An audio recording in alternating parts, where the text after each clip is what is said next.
Lunch பாக்ஸ்க்கு lemon rice கூட boring potato fry தான் பண்ணுறாங்களா? இந்த மாதிரி செஞ்சு பாருங்கள். கிட்ஸ்க்கு ஹெல்த்தியாகவும் இருக்கும், டேஸ்டியாகவும் இருக்கும். பட்டர் பீன்ஸ் பொட்டேட்டோ மசாலா செய்கிறது எப்படின்னு பார்க்கலாமா? ஒரு மினி குக்கரில் கொஞ்சம் ஆயில், கடுகு, உளுந்த பருப்பு சேர்த்து கருவேப்பிலை போட்டு தாளிச்சிக்கலாம். ஆனியன்ஸ் ஆட் பண்ணி ஆனியன்ஸ் கூட உப்பு சேர்த்து வதக்கிக்கலாம். ஒரு மிளகாய் ஆட் பண்ணி கட் பண்ண டொமேட்டோவை அதில் சேர்த்துக்கலாம்.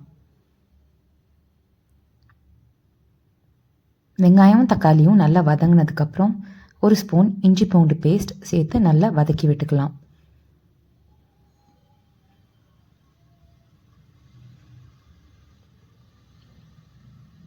இப்போ எல்லாம் மிக்ஸ் ஆனதுக்கப்புறம் ஒரு கப் பட்டர் பீன்ஸ், ஒரு கப் பொட்டேட்டோ ரெண்டும் சேர்த்து நல்லா மிக்ஸ் பண்ணிவிட்டு ஒரு ஸ்பூன் கரம் மசாலா, ஒரு ஸ்பூன் மல்லித்தூள், ஒரு ஸ்பூன் மிளகாய் தூள் நல்லா வதக்கிட்டு தேவைக்கேற்ப தண்ணி சேர்த்து குக்கரில் 4 to 5 விசில் வச்சு இறக்கிடலாம். அவ்வளோதான், சுவையான butter beans potato masala ready. Try பண்ணி பார்த்துட்டு எப்படி இருந்ததுன்னு கமெண்ட்டில் சொல்லுங்கள். லைக் பண்ணுங்கள், சப்ஸ்கிரைப் பண்ணுங்கள்.